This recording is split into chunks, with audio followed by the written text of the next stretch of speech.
नमस्कार सर्व रसिक श्रोत्यांचे, मी पल्लवी पांडे, मी रश्मी यंदे सहर्ष स्वागत करतो. आजचा आपला कार्यक्रम माहेर व माहेरच्या आठवणी यांवर आधारित लेकींची गाणी. आजच्या कार्यक्रमात आपण लेकींच्या संदर्भातल्या काही खूप तरल भावना व्यक्त करणारी हिंदी आणि मराठी गाणी आणि त्याचसोबत वडील आणि मुलगी यांच्या नात्यांवरची खूप छान कवितांचा आस्वाद या कार्यक्रमामध्ये घेणार आहोत. घरात मुलीचा जन्म झाला की सगळ्यांना आनंद तर होतोच, परंतु मुलगी झाली म्हटलं की ती मोठी झाल्यानंतर ती लग्न करून सासरी जाणार, ही एक अपरिहार्य परिस्थितीमुळे आई आणि वडील दोघांचंही मन तिच्या बाबतीत अधिक हळवं झालेलं असतं आणि या हळवेपणामध्येच तिचं संगोपन होत असतं घरात.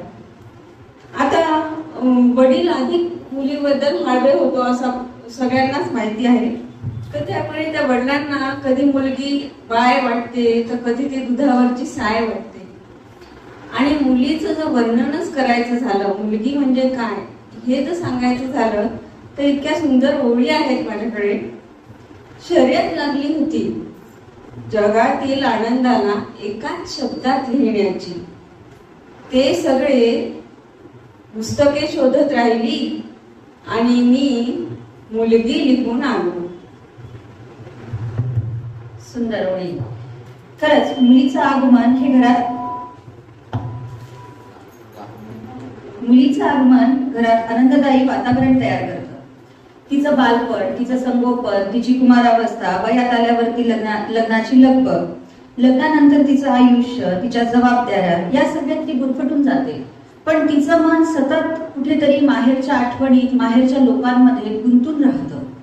आजच्या कार्यक्रमात आपण लेकीच्या मनातील ती संवेदना, आठवणी जागृत करणारी गाणी बघणार आहोत.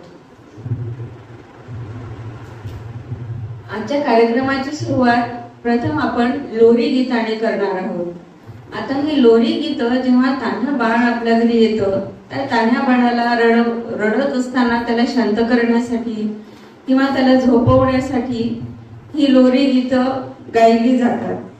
आणि या लोरी गीतांचं एक वैशिष्ट्य असतं की ही लोरी गीत सगळी एकाच लयीत असतात.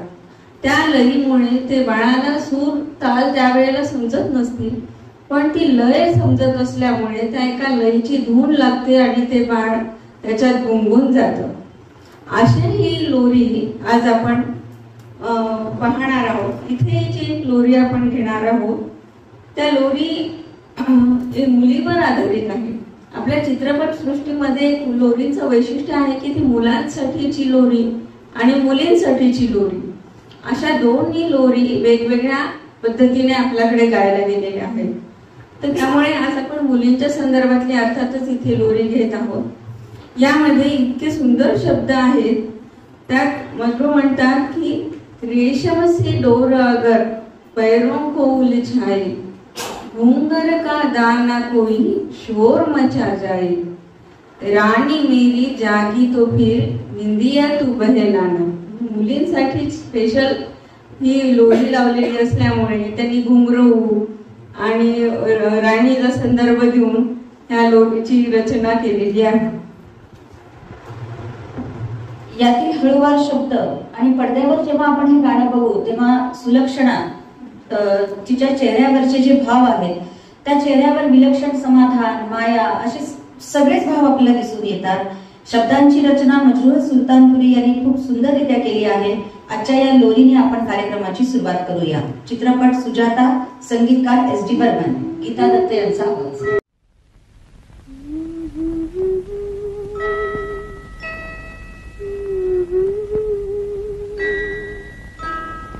हवा धीरे आना, नींद भरे पंख लिए झूला झूला जाना.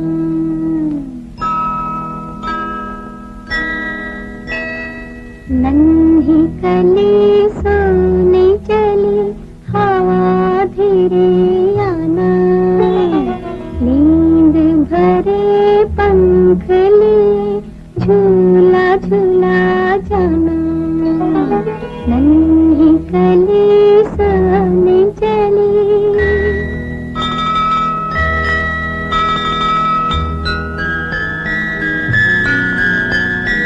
चांद किरण सी गुड़िया नाजों की है पली चांद किरण सी गुड़िया नाजों की है पली आज अगर चांदनिया आना मेरी गली गुन गुन गुन गीत कोई हौले हौले गाना नींद भरे पंख लिए झूला झूला जाना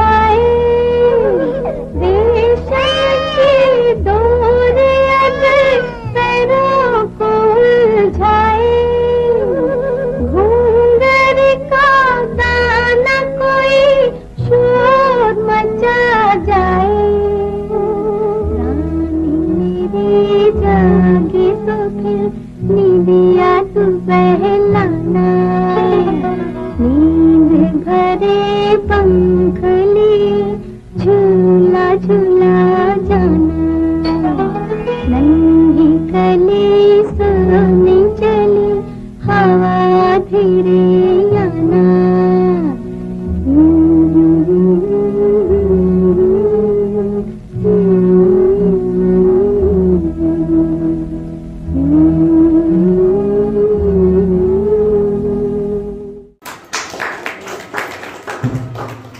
फुलांमध्ये सगळ्यात नाजूक फूल हे जुईचं समजलं जातं आणि या गाण्यात आपल्या मुलीला जुईचीच उपमा दिली आहे की ती इतकी नाजूक आहे आणि तिचं दिसणं तिच्या कौतुकासाठी जे अलंकारिक विविध शब्द वापरले आहेत ते या गाण्यातले आपल्याला खूप टच होतात. त्याशिवाय प्रत्येक शब्दातून तोचतोपणा न येता विविध शब्दांची रचना करून तिला आशीर्वाद पण दिलाय. हो, हे मुलीचं लाडाचं गाणं आहे. पण आम्हाला दोघींनाही मुलं आहेत. आम्हाला दोघींनाही काही मुली नाही आहेत. त्याच्यामुळे रश्मी आता ह्या गाण्यातूनच आपण मुलीबद्दलच्या भावना अनुभवून घेऊ. गाणं आहे दिलेख मंदिर चित्रपटातलं, सुमन कल्याणपूर यांनी गायलेलं, शैलेंद्रचं हे गीत आहे. पाहूया.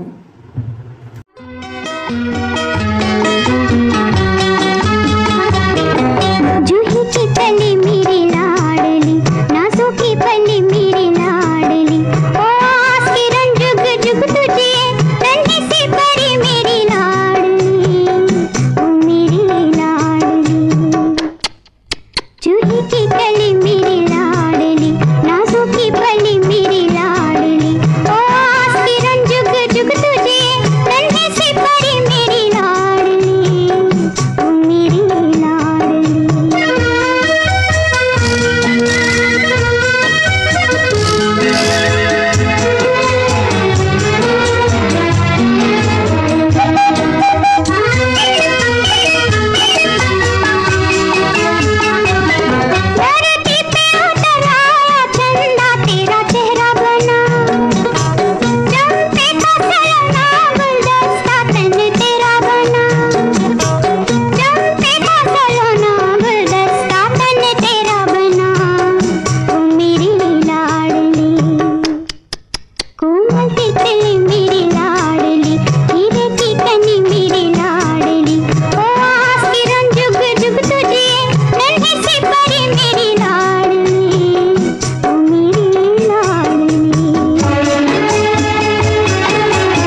या गाण्यात ही लाडली ज्या वयाची आहे किंवा होती त्या सिनेमामध्ये, त्याच वयाची माझी पल्लवी होती आणि ती होती प्रतिभा निकेतन शाळेत शिकायला. त्यावेळेस मी ऑडिट खात्यात होतो आणि सतत दौऱ्यामुळं मी फार होमसिक होतो. मला घरची फार आठवण यायची आणि काय म्हणतात त्या ट्रॅफिकचं तर मला नेहमीच भय होतं, आता सुद्धा आहे. तर त्यावेळेस सायकल रिक्षा होत्या, शाळेत जायला ॲटो येत नव्हत्या, बसेस येत नव्हत्या आणि भाग्यनगरहून पल्लवी जायची रस्ता ओलांडून प्रतिमा निकेतनमध्ये आणि ती परत यायची. मला ऑडिटमध्ये मध्येच तिची आठवण यायची आणि मला अस्वस्थ वाटायचं की पोरगी जात असेल कशी, रस्ता क्रॉस कशी करत असेल. एके दिवशी सेकंड सॅटर्डेची सुट्टी होती मला आणि पल्लवी शाळेत गेली. तर मी शाळेच्या बाहेर उभा टाकलो शाळा सुटायच्या वेळेस. शाळा सुटल्यानंतर ते पोरांचा लोंडा वगैरे सगळं पाहताना अस्वस्थता आलीच आणि पल्लवी सापडली. तर पल्लवीच्या मागे एक 10-15 फूट अंतरावर राहून मी पल्लवीचा पाठलाग केला आणि भाग्यनगरच्या म्हणजे मुख्य रस्त्यावर येईपर्यंत मला राहावलंच नाही आणि मी धावत जाऊन तिला, जशी मीना कुमारीनं कडेवर घेतलं त्या लाडलीला, तसं मी पल्लवीला कडेवर घेतलं. त्यावेळी पल्लवी दचकली आणि मोठ्याने तिनं ओरडली. तिला इतका आनंद झाला, बाबा तुम्ही कसे आला, अशा पद्धतीनं तिनं विचारलं. तर ती घटना मला या निमित्ताने सांगावी वाटली. आता आपलं पुढचं जे गाणं आहे, आताच्या आपण गाण्यामध्ये पाहिलं की मुलीला जुईची उपमा दिलेली आहे आणि आता आपण जे समोर पुढचं गाणं पाहणार आहोत त्या गाण्यामध्ये मुलीला परीची उपमा दिलेली आहे. बऱ्याच वेळेला मुली हे वडिलांसाठी परी असतात. आता माझ्याकडे तर मी आणि माझा भाऊच आहोत, पण रश्मी तुम्ही दोघी जणी बहिणी आहात. माझं तुमच्या दोघींमध्ये तुम्ही परी असणारच.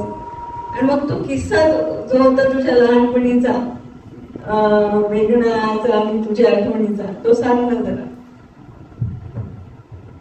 खरे तर प्रत्येक लहान मूल जेव्हा घडत असतं, सुरुवातीचे 1-2 वर्ष तरी त्याला काही आठवत नाही. फार क्वचित असे लोक असतात की ज्यांना अगदी लहानपणाचं सगळंच आठवतं. माझ्या आणि माझ्या बहिणीच्या मेघनाच्या मध्ये 8 वर्षाचं अंतर आहे जवळपास.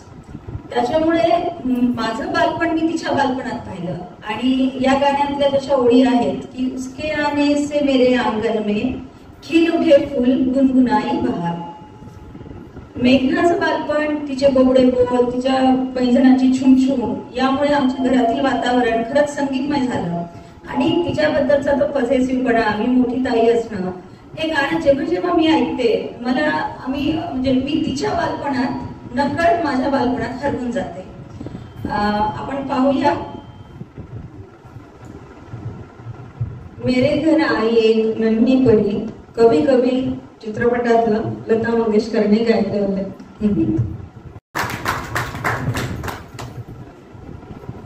आता मुलीचं आगमन, तिचं कौतुक, यानंतरचा टप्पा साधारणतः लेख म्हणती की तिचा रुसवा आला, तिचा लटका राग आला, मग तिचं रुसणं, त्यावर घरच्यांनी तिचा रुसवा कसा काढायचा. तर आता जे आपण गाणं बघणार आहोत ते अशाच आशयावर आधारित आहे. हे गाणं आता जे आपण पाहणार आहोत, कुठला पिक्चर हा म्हणजे असे जो सांगितलं रश्मीने. आता खरं तर म्हणजे पहिलं जे आपण लोरी पाहिलं याच वेळेला मला एक माझ्या मनामध्ये आठवण आली होती, सांगावशी वाटतं.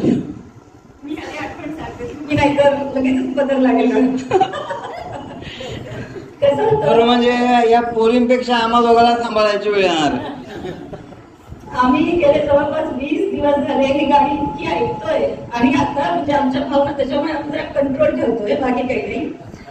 ऍक्च्युली कसं व्हायचं, बाबा तेव्हा महानगरपालिकेत कामाला नव्हते, म्हणजे नोकरीवर होते. रात्री त्यांना यायला बराच वेळ लागायचा. मी वाट बघून झोपायचे आणि बाबा म्हणजे जाताना सांगून द्यायचे मी लवकर येतो.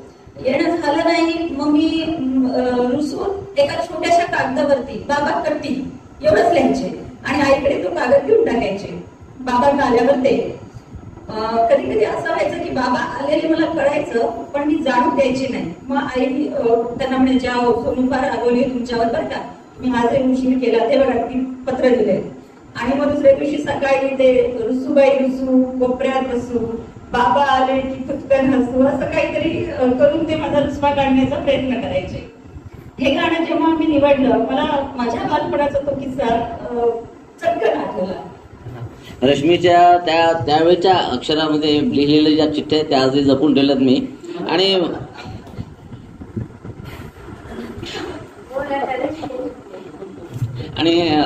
तसं पाहायला गेलं तर सॉरी आणि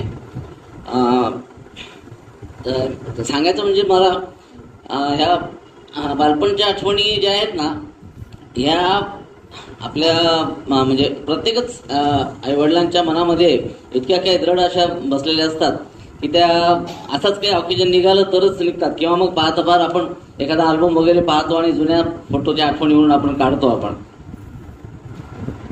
पहिली जी एक सांगतो मी आपल्यासाठी थोडासा एक्स्ट्रा, म्हणजे हे मला एकदम अचानक आठवलं म्हणून मी सांगतोय आपल्याला. आपण जी पहिली लोरी ऐकली त्या लोरीच्या वेळची माझी एक आठवण इतकी म्हणजे आहे की आता ते सांगाविषयी वाटतं मला. झालं काय की ही रश्मी जी आहे ती 3 महिन्याची होती आणि आम्हाला आमच्या सोरटी इंजिनियर आहेत अभंगे साहेब म्हणून, त्यांनी आम्हाला पुण्याला बोलवलं होतं. आणि हा जानेवारी महिना होता तो. आणि जानेवारीची थंडी पुण्याची त्यावेळीची म्हणजे रश्मी 86ची आहे, तर 86च्या काळामधली थंडी ही आताच्या थंडीपेक्षा निश्चितच जास्त होती. तर भरपूर थंडी होती आणि हे लेकरू 10 वाजले 11 वाजले तरी झोपायचं नाव घेईना. तिची आई त्याला झोपायचा प्रयत्न करायली, तिची आजी झोपायचा प्रयत्न करायली, तरी सुद्धा दोघीकडे झोपच नाही गेल्या. आता प्रत्येकाला वेगवेगळ्या रेस्ट हाऊसमध्ये आम्हाला बसवून म्हणजे व्यवस्था केली होती. आणि मी आणि माझे सासरे आम्ही एका रूममध्ये होतो आणि हिची आई आणि तिची आई म्हणजे हिची आजी हे सगळे एका रूममध्ये होते. तर ते आम्ही आता झोपलो होतो, त्यांनी दरवाजा ठोठावला. दरवाजा आणि एवढ्या रात्री कोण बाबा, मग बघितलं तर हे बाळाला घेऊन आले, रश्मीला घेऊन. अहो बघा म्हणे झोपणं गेली. मग आता झोपणं गेली म्हटल्यानंतर मग आमच्या सासरे बुवांनी थोडासा प्रयत्न केला, बाबा मला कशाला उठवा म्हणून बहुधा, कारण पण तोपर्यंत मी जागा झालो. नंतर मी मग त्यांच्याकडे झोपणं गेली ती. मग मी तिला घेतलं, रश्मीला हातामध्ये घेतलं आणि थोडंसं काहीतरी गुणगुणत इकडं तिकडं खेळा मारली, चटकन झोपून गेली. आता या चिठ्ठीच्या बाबतीमध्ये तिनं मला चिठ्ठ्या तर पाठवल्याच, पण तर माझ्या वाढदिवसाला ग्रीटिंग पाठवते.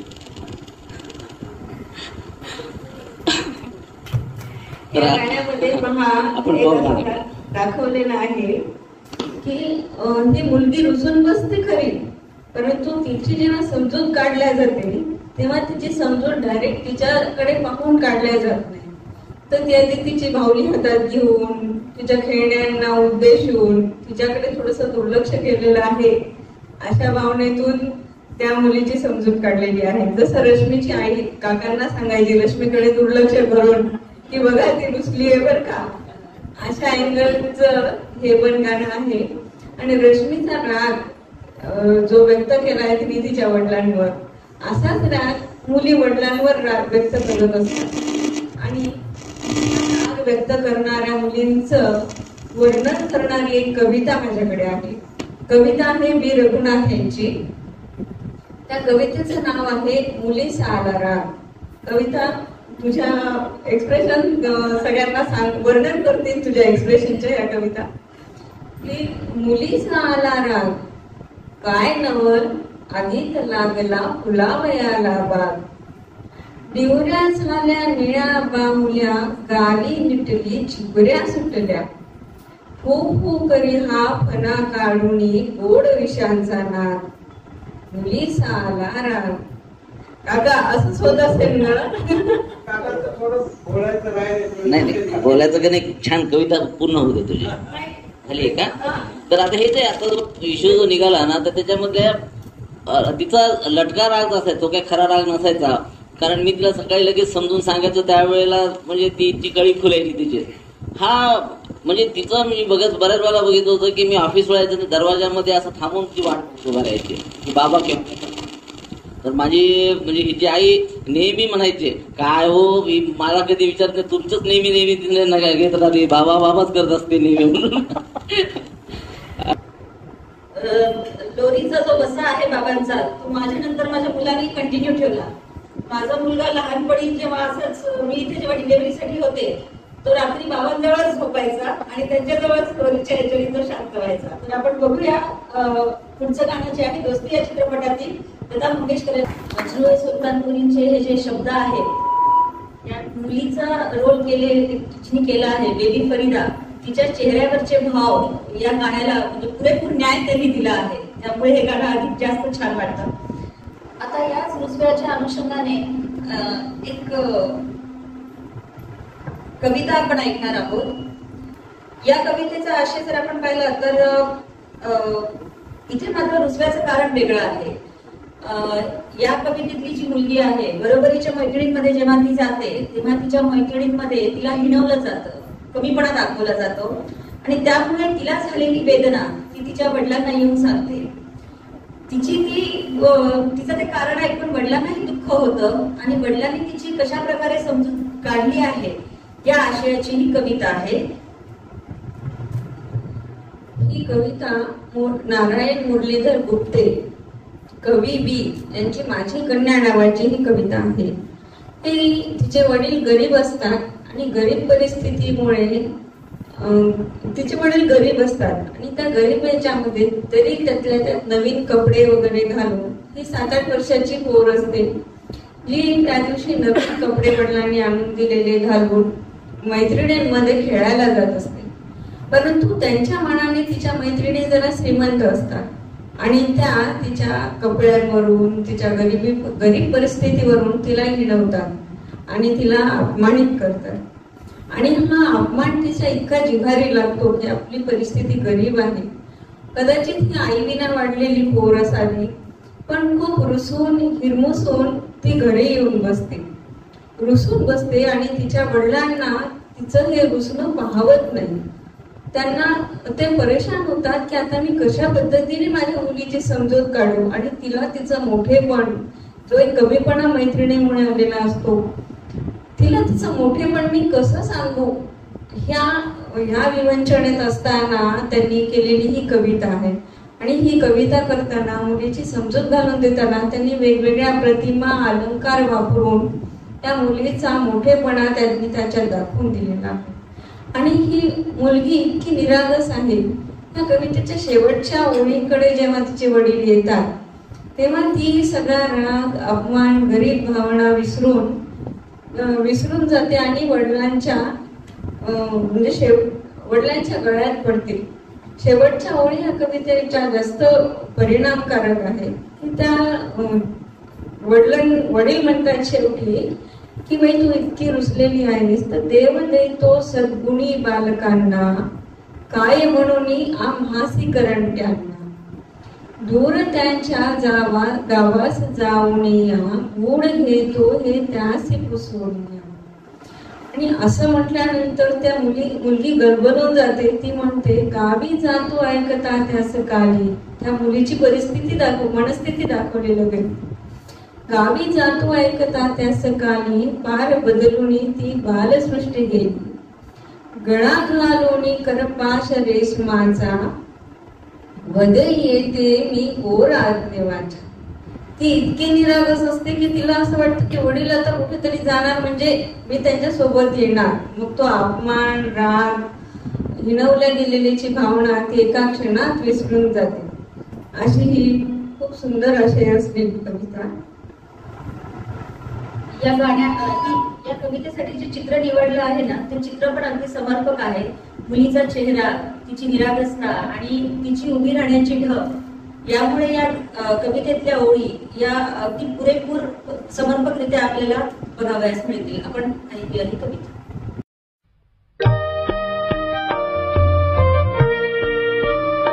गाई पाण्यावर काय म्हणून आल्या, काग गंगा यमुनाही या मिळाल्या. उभय पितरांच्या चित्त चोरटीला, कोण माझ्या बोलले गोरटीला, विभावी मला आपटे प्रधानांच्या, अन्य कन्या श्रीमान कुलीनांच्या, गौर चैत्रीची कशा सजुनी येती, रेशमाची पोलकी चिटेले ती, तुला लंकेच्या पार्वती समान, पाहुनिया हो निसाभिमान, काय त्यातील बोलली एक कोण, आहा आली ही पहा भिकारीण, पंक संपर्के कमळ का भिकारी, धूली संसर्गे रत्न का भिकारी, सूत्र संगे सुमहार का भिकारी, कशी तू ही मग मज मुळे भिकारी.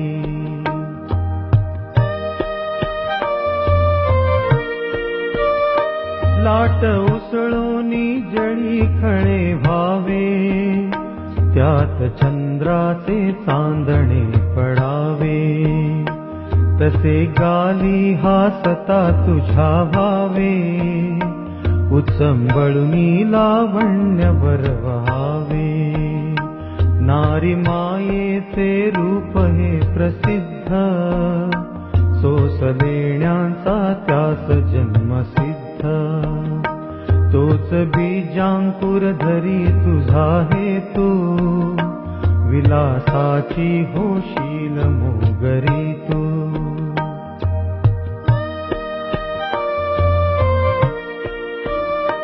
तुला घेईन पोलके मखमलीचे, कुडी मोत्याची फूल सुवर्णाचे, हौसबाई पूर्वीन तुझी सारी, परियावरी हा प्रलय महाभारी, प्राण ज्यांचे वर गुंतले सदाचे, कोड किंचित पुरविता नये त्यांचे, सदा बापाचे हृदय कसे होते, नये वदता अनुभवी जाणती ते.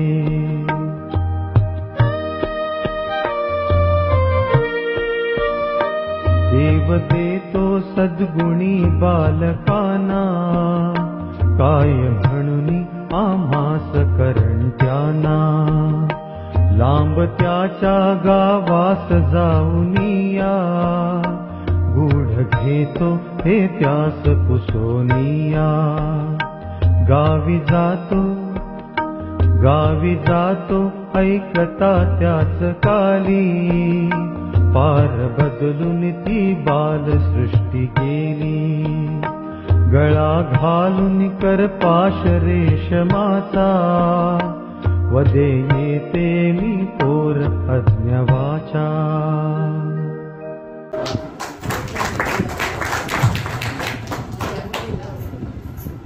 आता तरुण वयाचा टप्पा.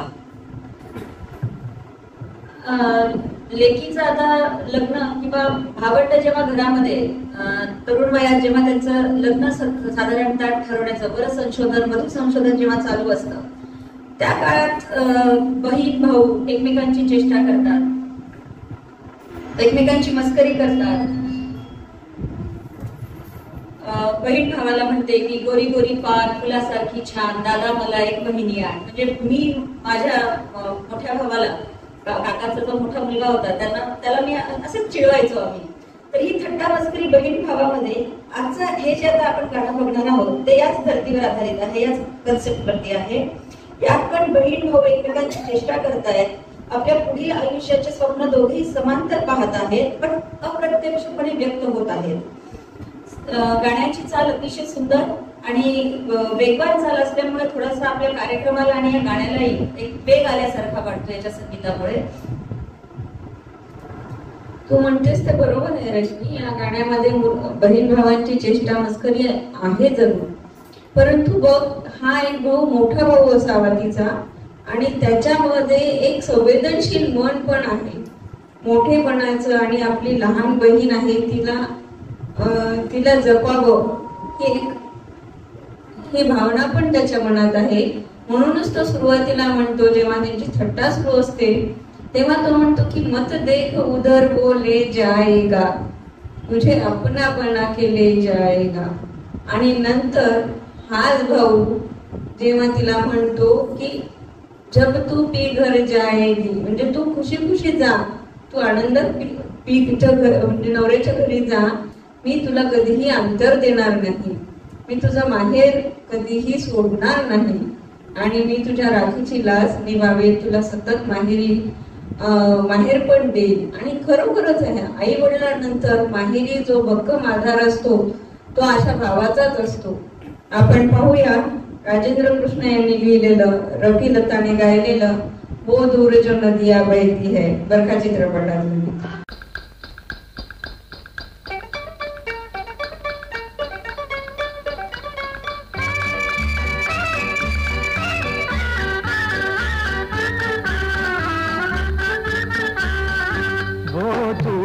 जो नदियाँ बहती है वहाँ एक अलबेली रहती है,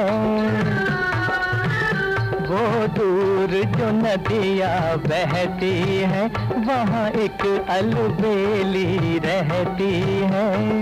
भैया बड़ी मेरी भाभी है, गोरा मुखड़ा है गाल गुलाबी है, गोरा मुखड़ा है गाल गुलाबी है.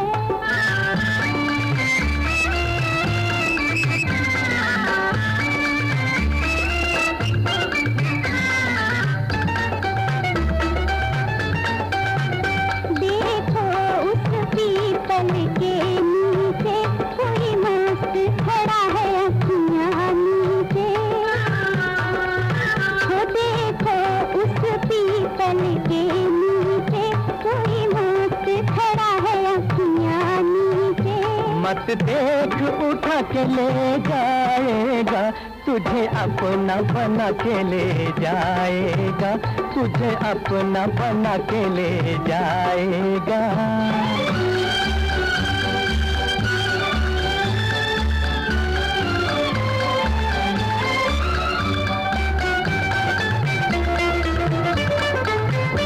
देखो वो बादल आवारा फिरता है ये क्यों मारा मारा. देखो वो बादल आवारा फिरता है ये क्यों मारा मारा. मैं जान गई ये बेचारा है, मेरे भैया जैसा कुंवारा है, मेरे भैया जैसा कुंवारा है.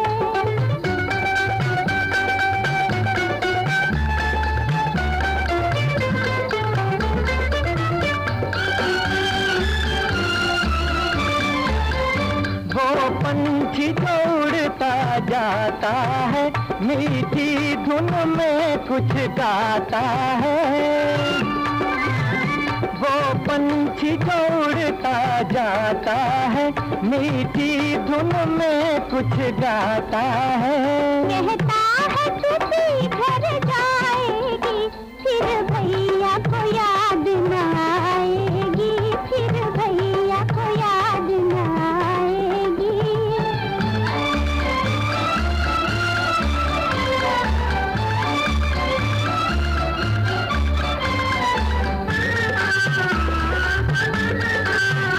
चल ऐसी जुबां पर बात न ला, हंसते हंसते पी के घर जा.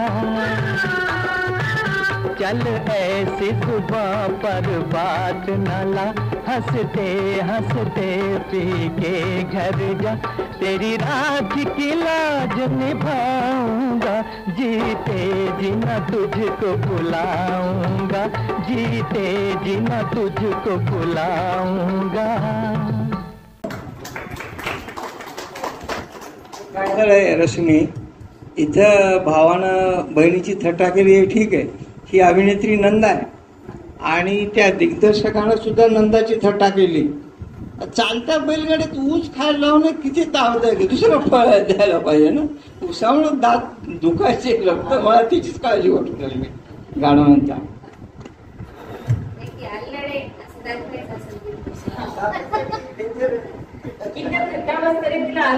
आपण काय करतो याचा विसर पडला असा.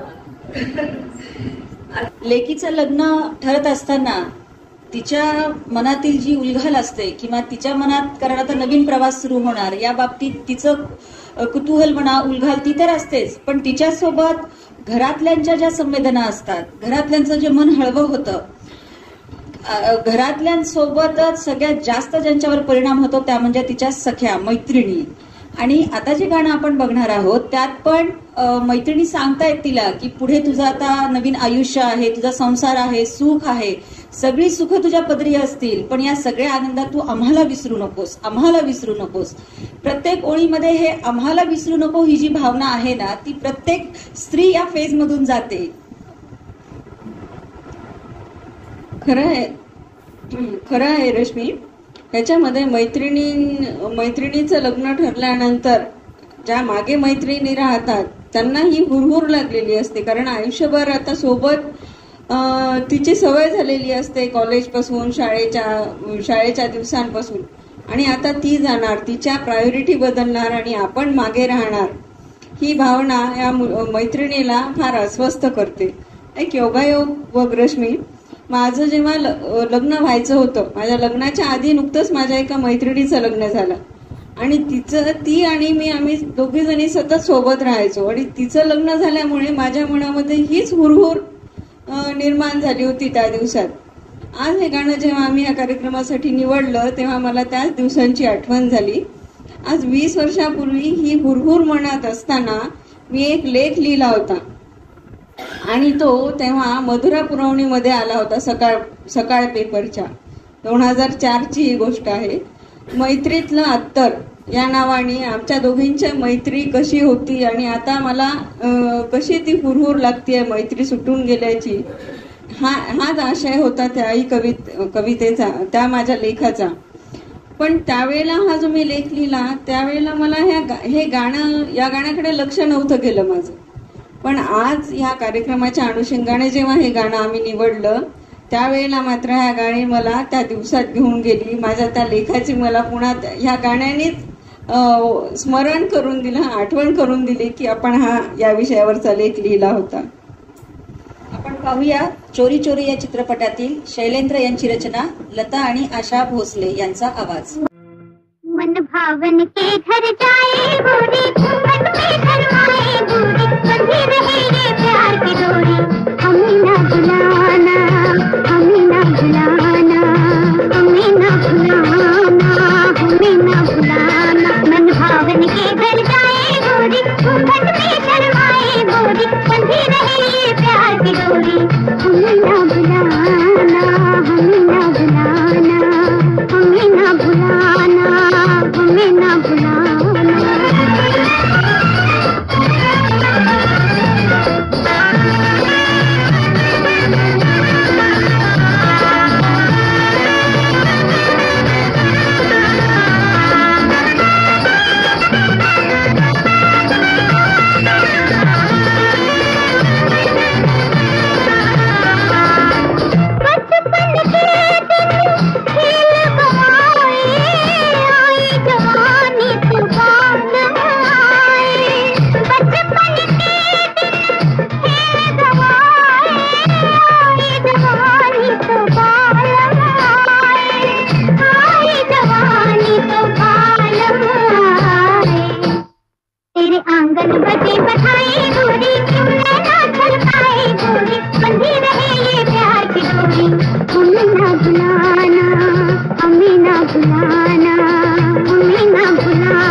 हाथ जो था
दुनिया की रीत वही है, हात जो थांबे रीत वही है. या ओळी म्हणून छान आहे त्या गाण्यातल्या. आणि मला शाळेत असताना कुमार मासिकात एक गोष्ट वाचली होती, तिची आठवण झाली मला या निमित्तानं.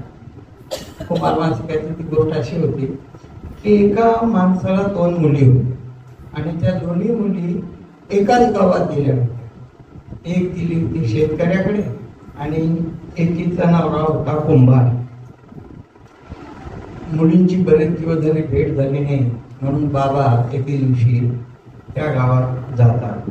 त्यावेळेस अर्थातच दळणवळणाची साधनं काही नाही, पायी गेली. संध्याकाळची वेळ असते, गावही साधारण होतं, खेड्याचं खेळ होतं.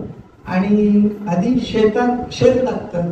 शेतामध्ये शेतकऱ्याची मुलगी बसलेली होती पोट्यावर आणि पिकं असे कमरेपर्यंत आलेले आणि ती पोटी काळजी. बाप विचारतो तिला की काय झालं बेटा, तुझ्या चेहऱ्यावर कशाची काळजी आहे? ती म्हणते पहा ना बाबा, आता कमरे एवढे पिकं आले, आता छान हा आभाळ आलेलं होतं, संध्याकाळची वेळ होती, आभाळ आलेलं.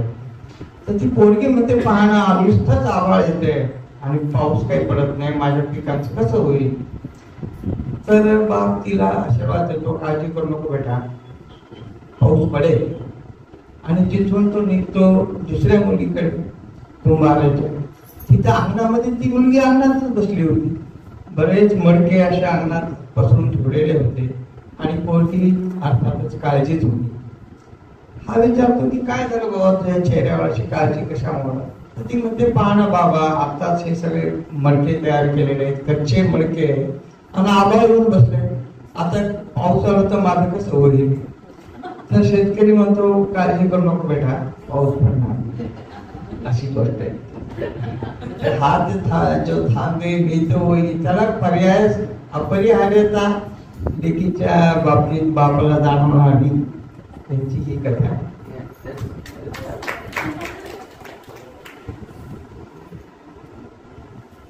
बरं झालं तुम्हाला एकच लेख आहे, तर तुमची काळजी अधिक वाढली असते.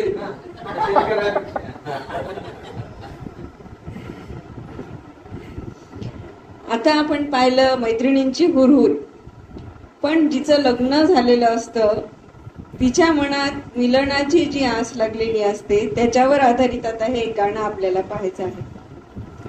आणि ते गाणं आहे, त्याच्या गाण्याची सुरुवातच मुळी कोरसने झालेली आहे, त्याच्यामुळे त्याला एक अधिक वेग आलेला आहे त्या गाण्याला.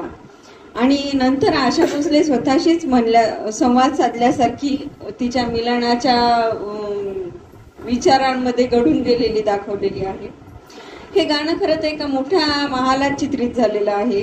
त्याच्यावरूनच तिच्या वडिलांची एक श्रीमंती या गाण्यातून दाखवलेली आहे चित्रीकरणात. आणि ती पण एक मोठी राजकन्या असावी अशा पद्धतीचा तो भव्य महाल आहे. आणि त्या महालाचं वर्णन करणारी खूप सुंदर शब्दरचना साहिर लुधियानवी यांनी या गाण्यात केलेली आहे. फक्त 1-2 शब्दच वापरले आणि त्या गाण्याची, त्या महालाची आणि तिच्या वडिलांची भव्यता याच्यातून व्यक्त केलेली आहे. कोई चांदी की रथ में आया है मेरे बाबुल की राजधानी में. म्हणजे चांदीच्या रथातून येणारा तू जरी खूप मोठा असशील तरी तू जिथे येतो आहेस ती माझ्या वडिलांची राजधानी आहे, तू साध्या सुद्धा ठिकाणी येत नाहीये. एक अभिमानाची आणि मिरवणारी गोष्ट या गाण्यातून व्यक्त होते. गाण्यातील वाद्ये आणि चाल, कारण याचे संगीतकार जे आहेत ते जयदेव, त्यामुळे अवघड चालीचं हे गाणं आहे. कडव्याच्या सुरुवातीला कोरस आणि मग संथ आणि मग हळुवार लगेचच गाण्याचा वेग वाढतो. यामुळे हे गाणं अति सुंदर झालेलं आहे. आपण पाहूया आशा भोसले यांच्या आवाजातील साहिर लुधियानवी यांनी लिहिलेलं मुझे जीने दो या चित्रपटातील हे गाणं.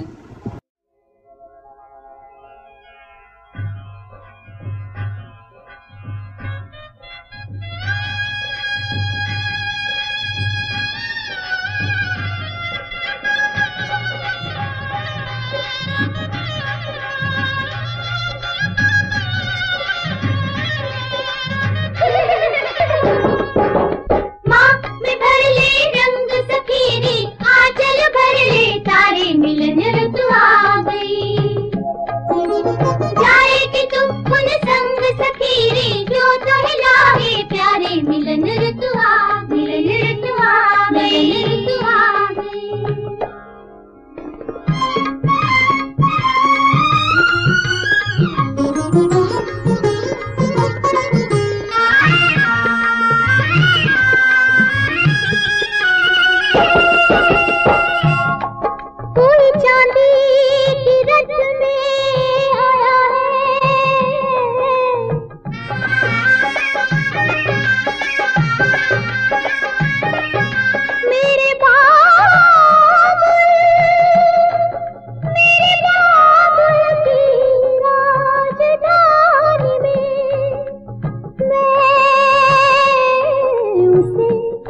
देखती हूँ छुप छुप कर, एक हलचल सी है जवानी में, धड़के एक एक अंग सखीरे, आज खुशी के मारे मिलन ऋतु आ गई, मिलन ऋतु आ गई, मिलन ऋतु आ गई, मिलन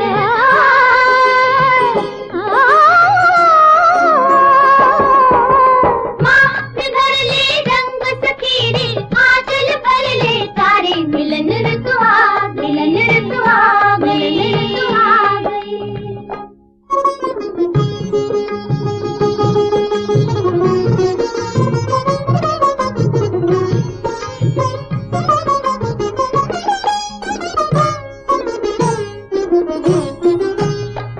सुख जुड़ा है मेरी बाहों में, सुर्ख जोड़ा मेरे बदन पर है, सबकी नजरें है मेरे चेहरे पर, और मेरी नजर सजन पर है। मचली जाए उमंग सखीरे, धड़कन करे इशारे, मिलन ऋतु आ गई, मिलन ऋतु आ गई, मिलन ऋतु आ गई, मिलन ऋतु आ गई। माँ में भर ले रंग सखीरे, आंचल भर ले तारे, मिलन ऋतु आ, मिलन ऋतु आ, मिलन ऋतु आ गई।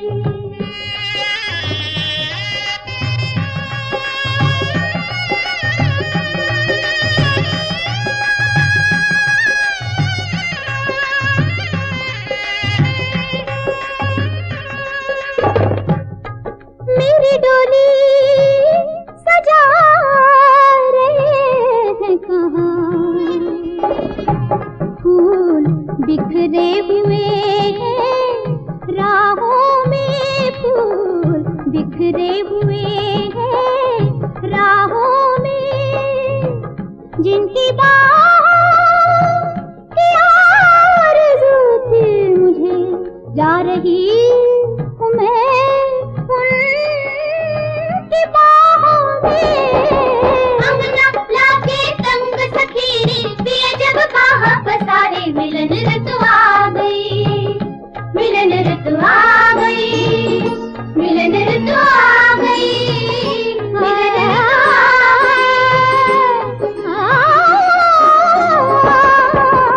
आँख में भर ले रंग सखीरे, आंचल भर ले तारे, मिलन ऋतु आ गई। जाएगी तू उन संग सखीरे, जो तो ही लागे प्यारे, मिलन ऋतु आ, मिलन ऋतु आ, मिलन ऋतु आ।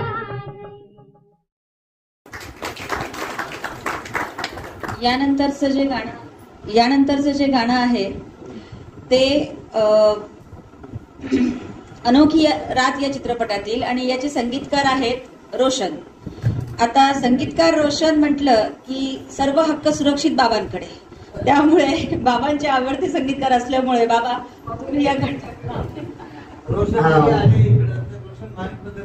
मुलींनी ज्या वेळेला कार्यक्रमासाठी निवडलेल्या गाण्यांची यादी दाखवली मला, त्यावेळेला जेव्हा गाणं पाहिलं मी, तर हे गाणं पाहिल्याबरोबर मला मागच्याच महिन्यामधला खरा घडलेला किस्सा मला सांगावासा वाटतो आपल्याला.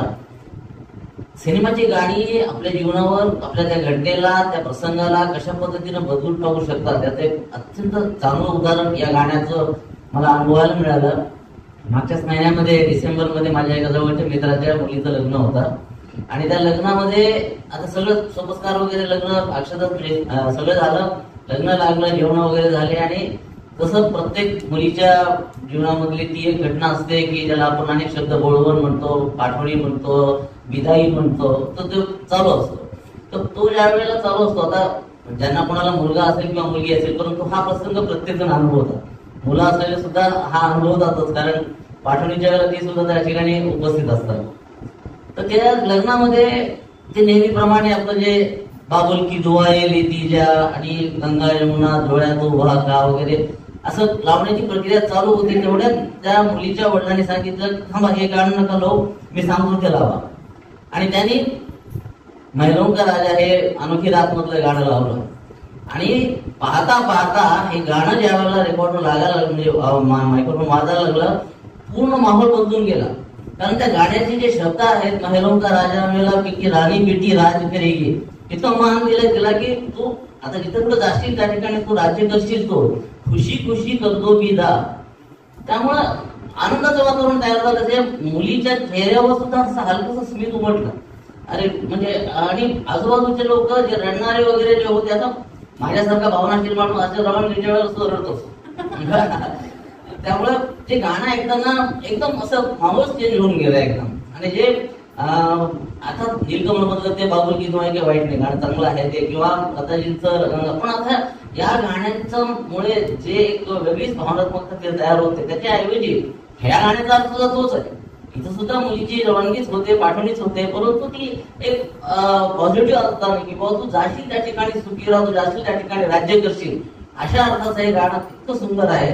आणि रोशनचं संगीत आहे, लताजींनी इतकं सुंदर म्हटलेलं हे गाणं आहे. तर आपण हे ऐकूया गाणं. कारण म्हणे मला हे आवर्जून आठवतं यासाठी तुम्हाला सांगावं असं वाटतं आपल्याला. तुम्ही आता जे सांगितलं त्याला एक मी ज्याला पुष्टी देते की घटना तीच असते, परंतु आपला त्या घटनेकडे पाहण्याचा जेव्हा दृष्टिकोन बदलतो तेव्हा मात्र आपल्या भावनांचा आवेग कमी होतो, अधिक स्पष्ट होतो. आपण पाहूया. मला असं वाटतं की आता म्हणजे रडणाऱ्या मुलीची समजूत घालणारी गाणी असतात, ना दोषी तुझे पाला म्हणे, रडणाऱ्या बापाची समजूत घालणारं गाणं आहे. महलों का राजा मिला के रानी बेटी राज करेगी, खुशी खुशी कर दो विदा, तुम्हारी बेटी राज करेगी. महलों का राजा मिला के रानी बेटी राज करेगी.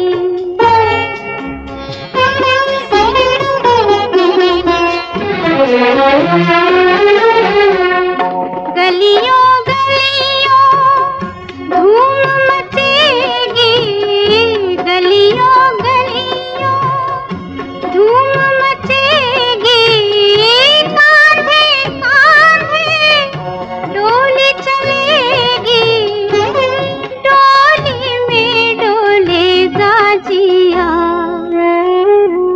डोली में डोलेगा जिया के रानी बेटी राज करेगी. खुशी खुशी कर दो विदा, तुम्हारी बेटी राज करेगी.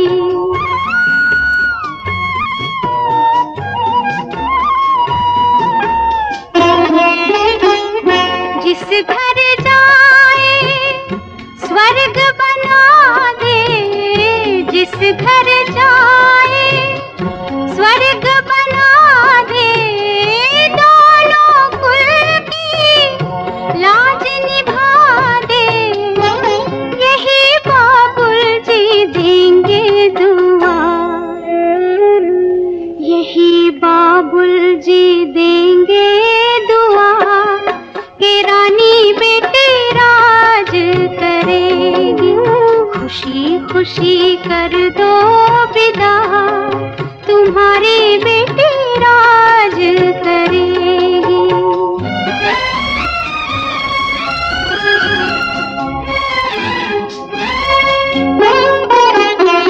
बेटी तो है धन ही पराया, बेटी तो है धन ही पराया, पास अपने कोई कब रख पाया,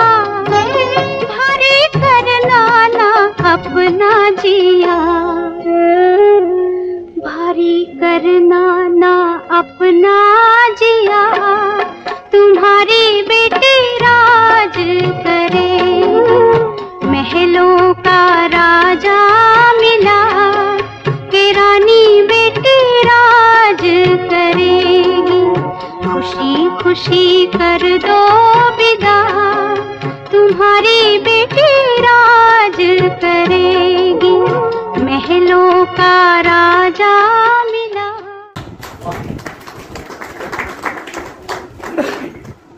यानंतरचं जे गाणं आहे हे गाणं म्हणजे काकाने जेव्हा हे गाणं मी पाहिलं की थोडंसं मला याबद्दल माहिती काढावीशी वाटली, कारण हे गाणं मी पहिल्यांदाच ऐकलं होतं तसं पाहायला गेलं तर. याचे गीतकार आहेत नवाब वाजिद अली शाह आणि राग भैरवीवर आधारित हे गाणं आहे. 19व्या शताब्दीचं हे गाणं 1857 मध्ये जेव्हा ब्रिटिशांमुळे लखनौ पासून निर्वासित होऊन आपल्या प्रिय लखनौ पासून त्यांना कलकत्त्याला जावं लागलं, म्हणजे आपलं मूळ त्यांना सोडावं लागलं आणि कलकत्त्याला जेव्हा त्यांना जावं लागलं त्या पार्श्वभूमीवर त्यांनी रचलेलं हे गीत आहे रूपक स्वरूपात. मुलीच्या अनुषंगाने जर आपण पाहिलं, लेकीच्या अनुषंगाने जर आपण पाहिलं तर खरंच लग्न होत असताना लेकीची भावना पण अशीच होते की माझं लग्न होतंय तर माझी नाती आता सगळी सुटत चालली आहेत, हा माहेरचा उंबरठा जणू आता माझ्यासाठी परका झालाय, माझं अंगणही माझ्यासाठी पर्वतासारखं मोठं वाटतंय. पण या गाण्यातनं त्यांना वाटलेली जी भावना आहे, म्हणजे आमच्या जेव्हा विषय झाला की पुरुषांना पण माहेर असतं हे या गाण्यातनं आपल्याला कळतं. पुरुषांना माहेर असतं असं म्हणण्यापेक्षा मला असं वाटतं की ज्या ठिकाणी माणसाचं मन अतिशय निरागसपणे रमतं तो भाग, ते गाव, मग स्त्री असो की पुरुष, त्यांना ती माहेरची भावना येते. त्याचं उत्तम उदाहरण म्हणजे प्राचार्य राम शेवाळकर. त्यांचा काही वर्षांचा सहवास नांदेडमध्ये नांदेडकरांना मिळालेला आहे आणि नांदेडला ज्या लोकांच्या सहवासात ते राहिले त्या सगळ्या लोकांवर आणि नांदेडच्या आठवणींवर त्यांनी एक पुस्तक लिहिले. त्याचं नाव आहे माहेरचे दिवस. म्हणजे राम शेवाळकरांचं माहेर म्हणजे नांदेड आहे. ही भावना का निर्माण होते तर तेव्हा आपण ज्याला म्हणतो की खरे लेखक, खरे कवी हे परकाया प्रवेश करत असतात. आणि याचं उदाहरण आपल्याला संत काव्यामध्ये सुद्धा मिळतं की जसं दिवाळीच्या मुळा लेखी असावं, हे लिहिणारा माणूस बाई नाहीये, पुरुष येतो, पण त्यांना असं लिहिता येतं.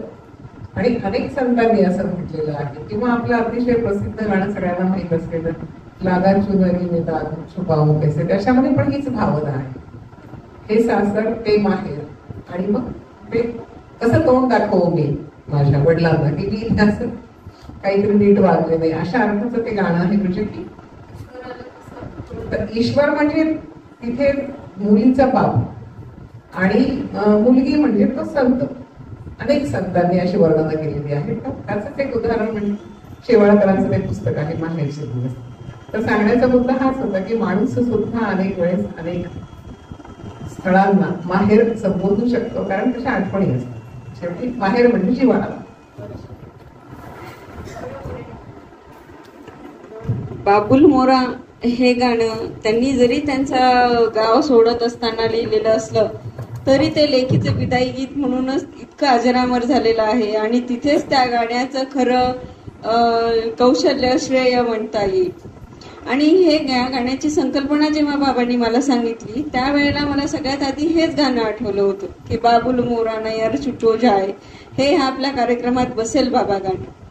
मग नंतर काही गाणी निवडली आणि हे गाणं संथ वाटायला लागलं बाकी सगळ्या गाण्याच्या तुलनेत. म्हणून हे थोडंसं आमचं मागे पडत गेलं. पण कुणाल यंदे यांना जेव्हा आम्ही हे गाणं दाखवलं तेव्हा त्यांनी ह्या युट्यूबवर सर्च केलं पण आणि त्यांना हेच गाणं विविध मोठ्या मोठ्या गायकांनी गायलेलं आहे हे त्यांच्या लक्षात आलं आणि त्यावरून त्यांनी इतकी जादू केली, एक क्लिप तयार केली या गाण्याची. सगळ्या मोठ्या मोठ्या गायकांचे सुरुवातीचे कडवे ती एक ओळ गायलेली घेऊन त्यांनी त्या गायकांच्या गाण्याचा कोलाज तयार केला आणि मग नंतर के.एल. सहगलचं हे गाणं त्यांनी त्या क्लिपमध्ये घेतलं. त्यामुळे या क्लिपला आणि ह्या गाण्याला इतकी उंची आली की हे गाणं आम्ही या कार्यक्रमातून मागे करू शकलो नाही. आणि आता आपण हे के.एल. सहगलचं गाणं ऐकू. सौजन्य कुणाल यंदे. बाबुल मोरा नैहर छूटो ही जा बाबुल मोरा रे नैहर छूटा ही जा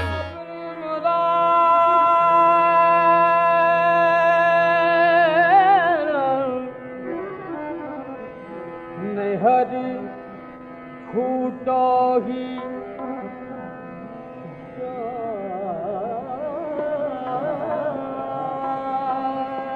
बाबुल मोरा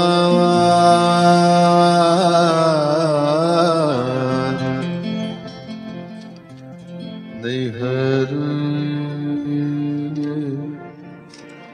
छूटो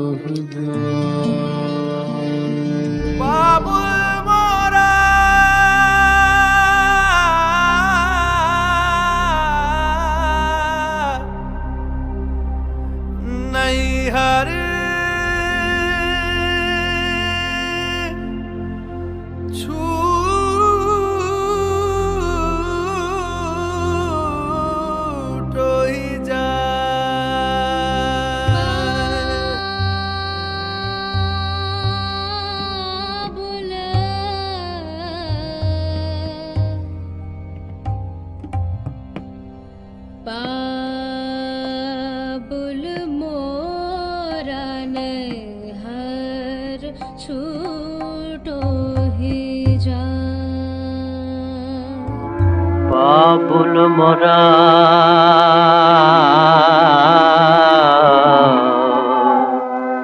नैहर छूटो ही जा बाबुल मोरा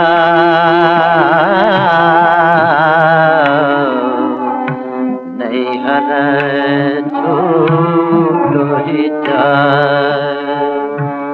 बाबुल मोरा मोरा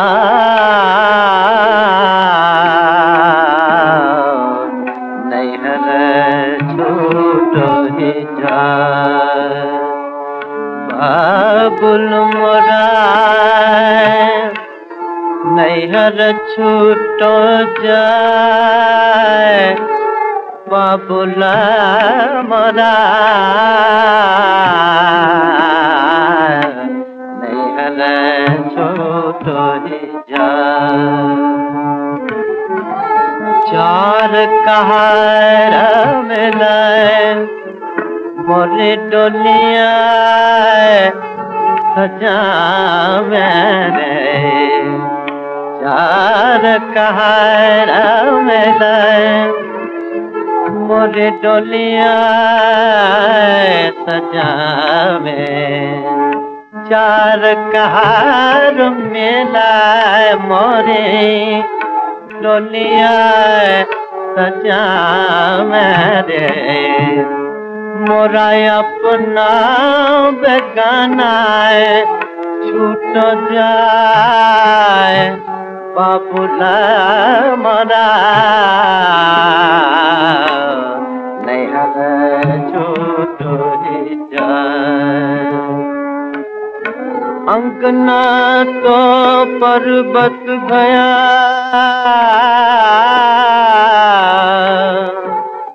और तेहरी भई बीते अंगना तो पर्वत भया और तेहरी भई बीते ने बाबुल घर आपनो मैं चली पिया के दे बाबुल मोरा नैहर छूट जाने बाबुल मोरा नैहर छूट ही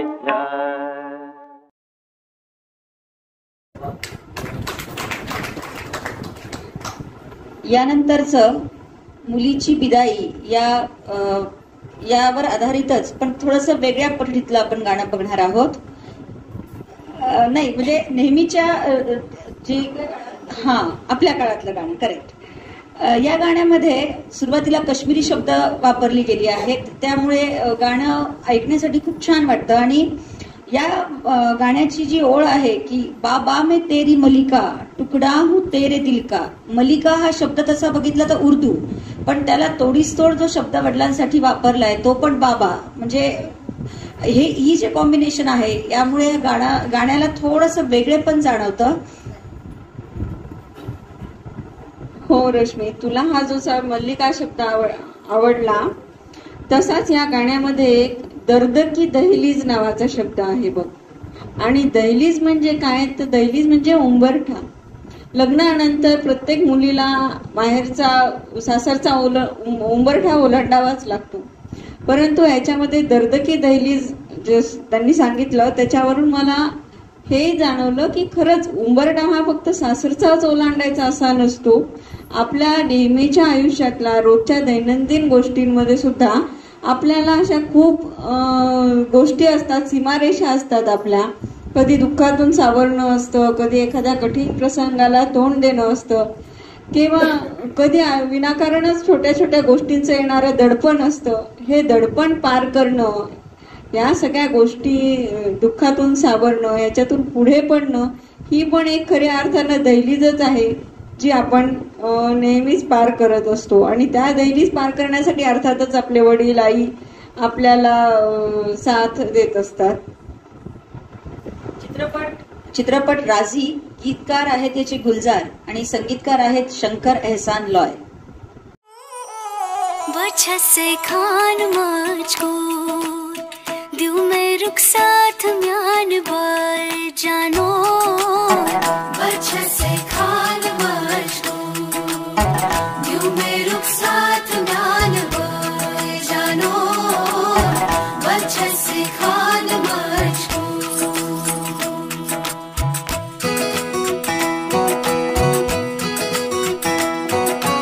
इकबाल सईद,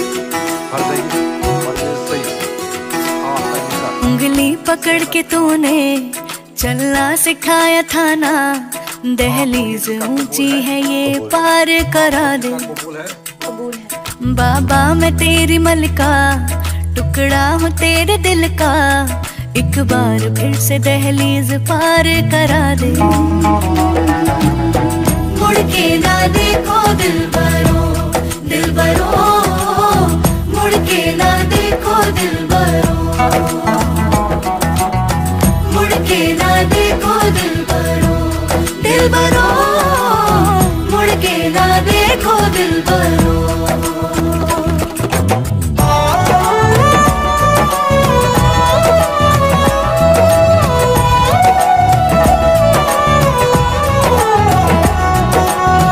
फसले जो काटे जाए उगती नहीं है. बेटियां जो ब्याही जाए मुड़ती नहीं है.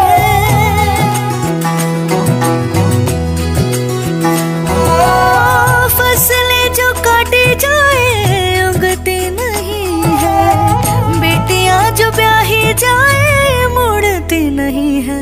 ऐसी विदाई हो तो लंबी जुदाई हो तो दहलीज दर्द की भी पार करा दे. बाबा मैं तेरी मलिका टुकड़ा हूँ तेरे दिल का. एक बार फिर से दहलीज पार करा दे.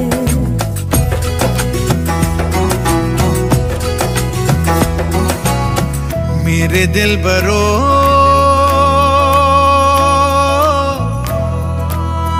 बर्फे गलेगी फिर से. मेरे दिल बरो फसलें पकेगी फिर से. तेरे पाँव के तले मेरी दुआ चले. दुआ मेरी चले. बाबा मैं तेरी मलिका टुकड़ा हूँ तेरे दिल का. एक बार फिर से दहलीज पार करा दे. मुड़ के ना देखो दिलबरो दिलबरो. मुड़ के ना देखो दिलबरो.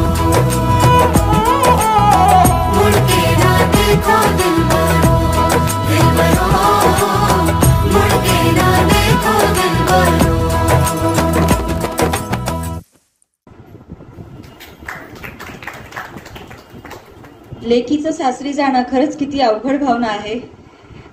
लेकीचे लग्न झाले त्यामुळे घर कसे रिकामे झाले आणि त्यामुळे वडिलांची जी भावना व्यक्त करणारी बी रघुनाथ यांची एक कविता आहे.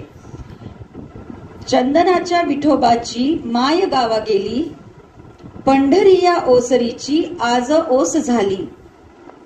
कोनाड्यात उमडून पडे घरकुल, आज सत्य कळो येई दाटी मुठीतील.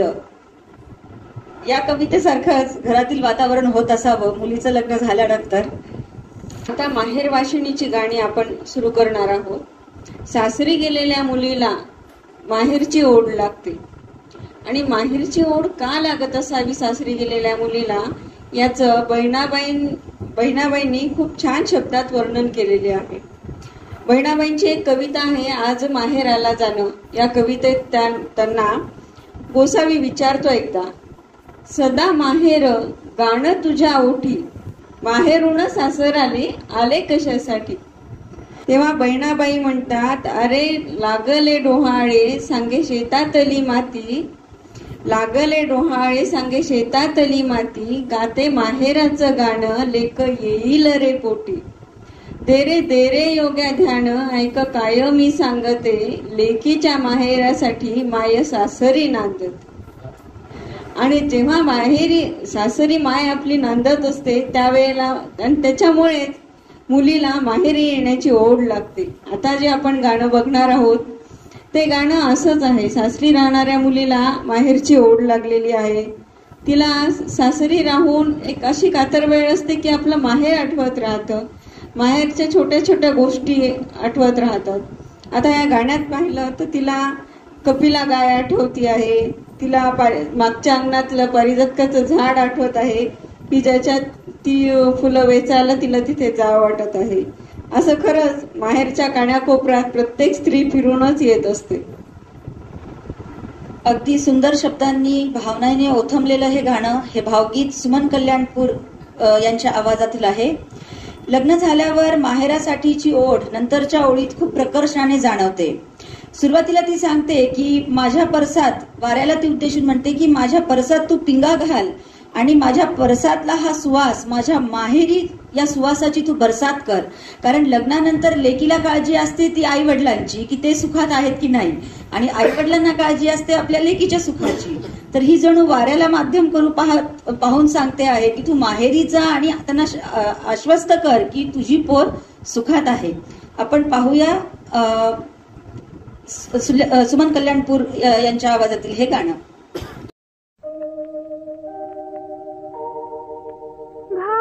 घाल पिंगा वाऱ्या माझ्या परसात,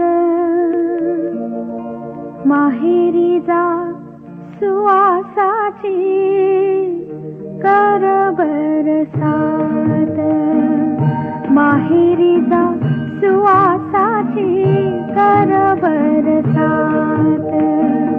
घाल पिंगा वाऱ्या माझ्या परसात, माहेरी जा सुवासाची कर बरसात. सुखी आहे पोर सांग आईच्या कानात, आई भाऊ साठे परे मन खंतावत. विसरली काग भादव्यात वर्ष झालं, माहेरीच्या सुखाला ग मन आचवलं.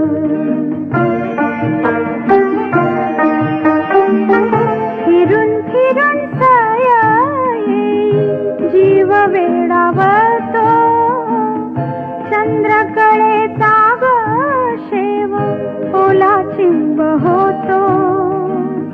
काळ्या कपिलेची नंदा खोडकर फार, हुंग हुंगुनिया करी कशी ग बेजार.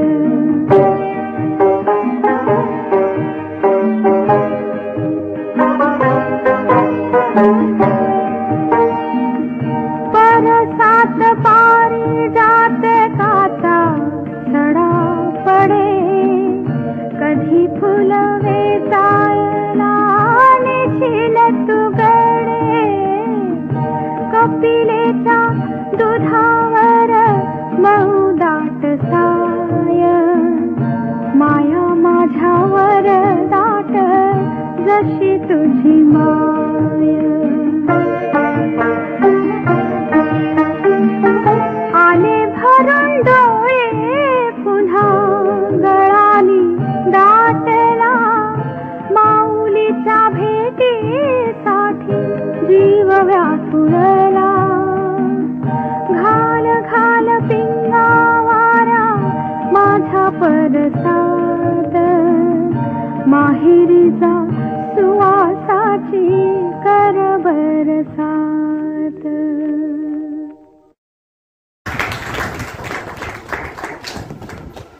आता मुलींना माहेरी बोलवण्यासाठी काही आपल्याकडे सण सुद्धा आहेत, त्याच्यामुळे मुली ओढीने माहेरी येतात आणि माहेरचेही त्यांना बोलवून आणू शकतात. कारण बोलव आल्याशिवाय त्या काळी मुली काही माहेरी येऊ शकत नव्हत्या. त्याच्यामुळे मग लग्नानंतरचा जो सण असतो मंगळागौर, हा विशेष करून लग्नानंतर साजरा केला जातो. आणि या मंगळागौरीच्या दिवसामध्ये मग सासूरवाशिणी जेव्हा माहेरी येतात तेव्हा त्या मंगळागौरीचे खेळ, मैत्रिणींमध्ये रमणं, ह्या सगळ्याचं वर्णन आता आपण जे पुढे गाणं घेणार आहोत त्याच्यातून आलेलं आहे. आणि मंगळागौर म्हणजे हे शंकर पार्वतीचंच प्रतीक आहे आणि त्याच्यामुळे त्या गाण्याच्या सुरुवातीलाच त्यांनी शंकराला आळवलेलं आहे. मग मंगळागौरीचे जे खेळ असतात, घागर फुंकणे वगैरे, याचा देखील या गाण्यांमधून आपल्याला प्रत्यय येतो. म्हणूनच ते म्हणतात की म्हणजे साकडं घालतात त्या शंकराला की माझी घागर घुमू दे, रामा पावा वाजू दे, आला शंकरूबा शंकरूबा गबर माझी लाजू दे. या परिस्थितीला एक 4 ओळी मला आठवल्यात. आला गौराईचा सण मन माहेरा ओढ घेते, पारी जात फुलला असेल माहेरी, आठवणीनं मन वेड होते. जसं पल्लवीने सांगितलं की त्या काळी फारसं माहेरी सारखं सारखं यायला जमायचं नाही आणि कोणीतरी बोलाव धाडल्याशिवाय येता यायचं नाही. तर हीच मंगळागौरचे खेळ, विविध खेळ, गौराई, फुलाबाई यांची गाणी, यातूनच या मैत्रिणी एकमेकींना भेटून त्यांचा आनंद साजरा करत असत. आपण पाहूया टिळा लावतो रक्ताचा या चित्रपटातील उषा मंगेशकर यांच्या आवाजातील हे गाणं. गीतकार जगदीश खेबुडकर.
पावलांना डिस्को सोन्या रुपयाची.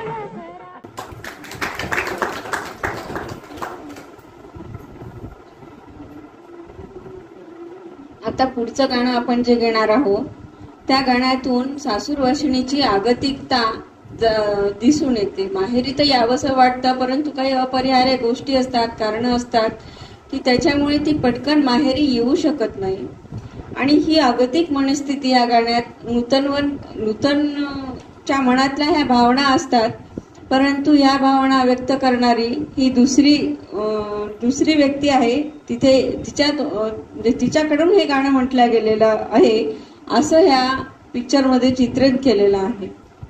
आणि हे जे गाणं आहे त्या गाण्याचं जे गांभीर्य आहे, त्या गाण्याचा जो गहिरेपणा आहे, माहेरी येण्याची ओढ लागण्याचा, हा मात्र मी माझ्या लग्नानंतर अनुभवला. माझं लग्न झालं आणि नंतर आम्ही नोकरीच्या गावी चिखलदरा इथे राहायला गेलो. आता नांदेडला विदर्भ चिखलदरा आहे तसं खूप दूर आहे नांदेडपासून. आणि त्याच्यामुळे नवीन जबाबदारी, आणि आम्ही तिथे दोघं जणच राहत होतो. त्यावेळेला लग्न झालं आहे आता आपलं, आणि काहीतरी एक वेगळी जबाबदारी आपल्यावर आली आहे. ह्या जाणीवेनी मला ह्या गाण्यातल्या ह्या ओळी जास्त जाणवून गेल्या त्यावेळेला. बैरन जवानी ने छीने खिलौने और मेरी गुड़िया चुराई, बाबुल थी मैं तेरे लाजों की प्यारी, फिर क्यों हुई मैं पराई. या ओळीतली तीव्रता मला लग्नानंतर चिखलदऱ्याला राहत असताना जास्त जाणवली. आपण खरंच मन जेव्हा माहेरी ओढ घेतं तेव्हा फक्त आपल्या आई वडिलांपुरतच मर्यादित नाही, तर मैत्रिणी जमल्या असतील, विविध खेळ, सावन के झुले असं काही वातावरण असेल, या सगळ्या ह्याच्यात ही पण बोलावं पाहते की मला घ्यायला भावाला पाठवा किंवा कोणीतरी मला घ्यायला या. आणि जसं पल्लवीने आता सांगितलं की ती जाऊ शकत नाही, ही जी खंत तिला बोचत आहे ती देखील या गाण्याच्या ओळीतनं प्रकर्षाने जाणवते. आपण पाहूया बंदिनी या चित्रपटातील आशा भोसले यांच्या आवाजातील हे गाणं.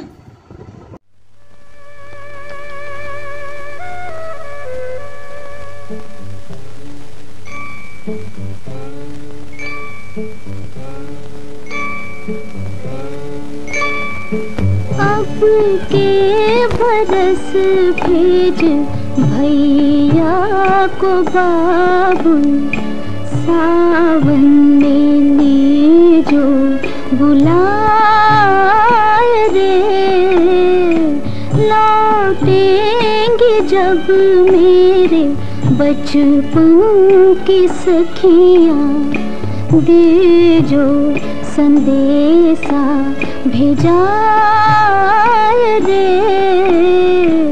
अब के बरस भेज भैया को बाबू,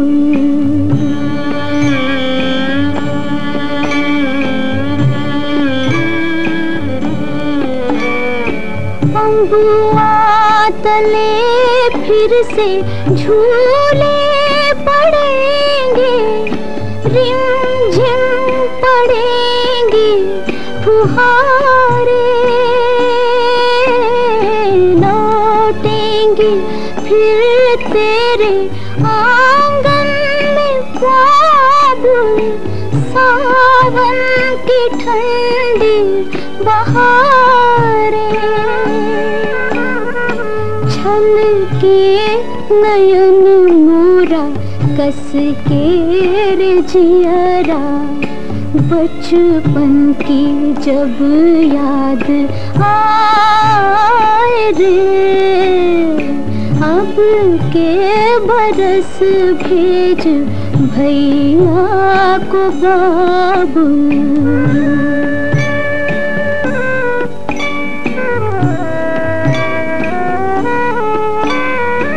बैरन जवानी ने छीने खिलौने और मेरी गुड़िया चुराई, बाबुल थी मैं तेरे नाजों की पाली, फिर क्यों पराई, तेरे जुग कोई चिट्ठियाँ न पाती, ना कोई नई हर से आए रे। अब के बरस भेज भैया को बाबुल, सावन में लीजो बुलाए रे। अब के बरस भेज भैया को बाबुल।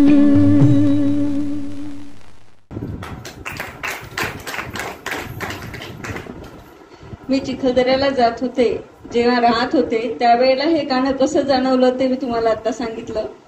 परंतु आता ह्या कार्यक्रमाच्या अनुषंगाने मी जेव्हा हे गाणं ऐकत होते तेव्हा मात्र माझ्या डोळ्याला पदर लागला होता, डोळ्यात पाणी आलं होतं. आणि मग माझं दुसरं मन मला सांगत होतं की अगं आता तू नांदेडलाच राहतेस की, आणि आता नांदेडला राहत असताना आता अजून कोणत्या तू माहेरी बोलवण्याची अपेक्षा करते.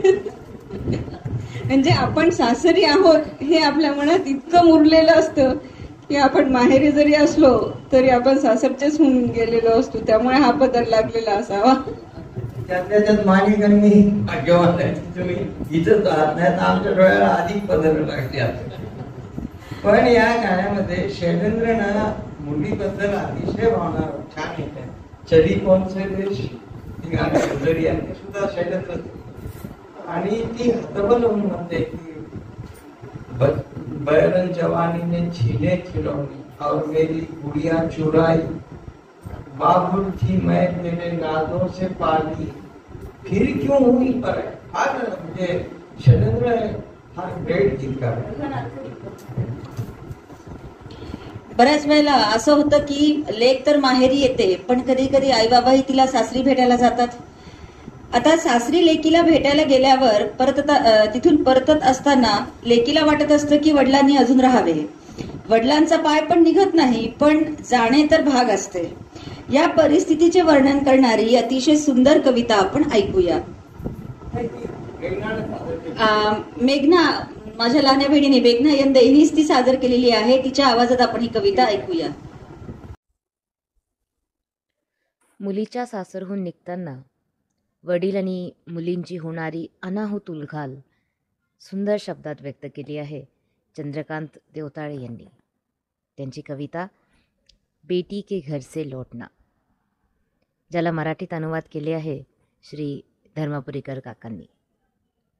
सादर आहे लेकीच्या घरून परतताना. निघायलाच पाहिजे आता.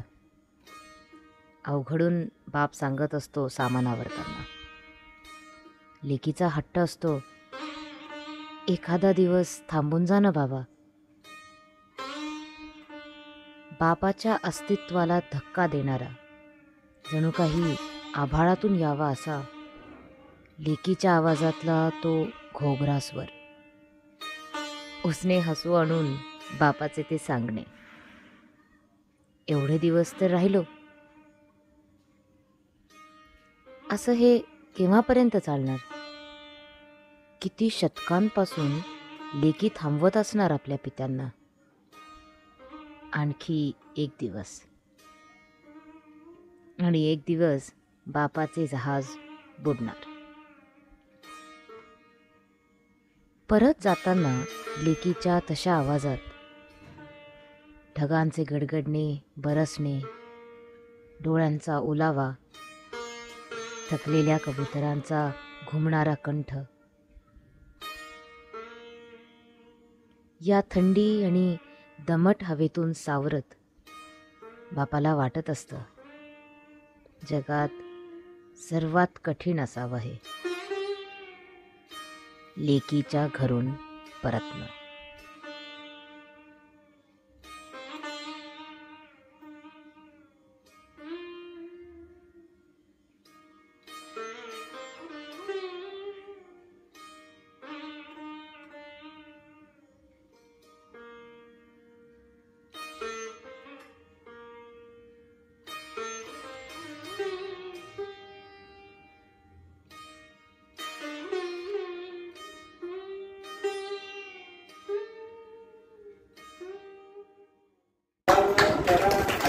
सुरुवात केलेलं आहे. पार्श्वसंगीत देऊन ती कविता जिवंत केली आहे कोणाला.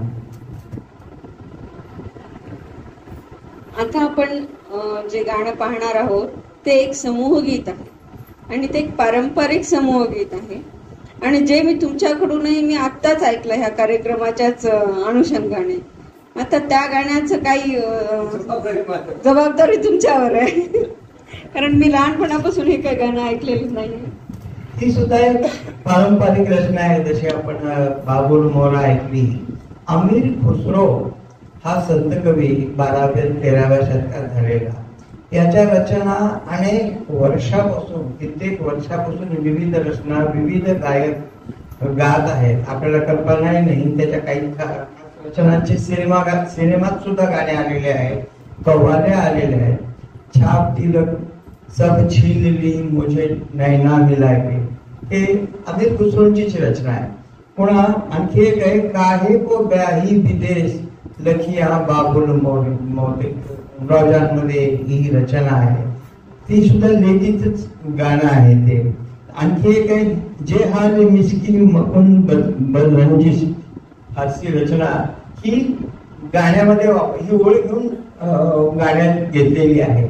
तर अशा तऱ्हेच्या या संत कवीची ही रचना आपण ऐकणार आहोत. ती सुद्धा बऱ्याच जणांनी बऱ्याच गायलेली आहे. हे समूह गीत आहे.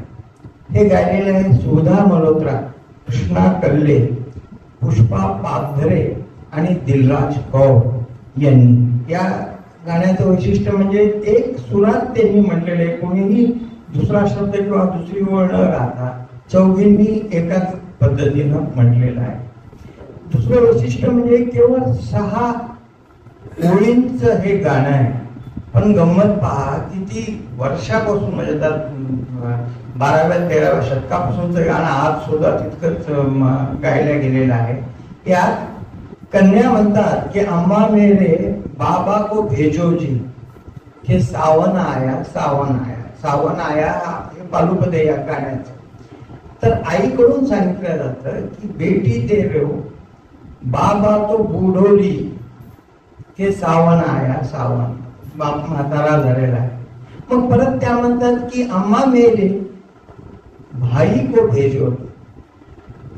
तर तिची आई म्हणते बेटी ते रो बाई तो बालारी. लहान आहे तो कसं पाठवतो. तिसऱ्या ह्याच्यात म्हणतात मुली अम्मा मेरे मामू को भेजो. मावाला पाठव घेऊन जायला. आई म्हणते बेटी तेरे तेरा मामू तो बाकारी. बाका शब्द बाका म्हणजे तरुण. जो तरुणपणाने माणूस उच्छृंखल असतो किंवा काळजी ना आणणार नाही तुला त्याच्यावर तो पण काही कामाचा. एवढीच ही हे आहे. त्याच्यातून लक्षात येतं की मुलीला आणायला लायक फक्त बापच असतो. बापालाच काळजी असते. तर हे गाणं आपण ऐकूया.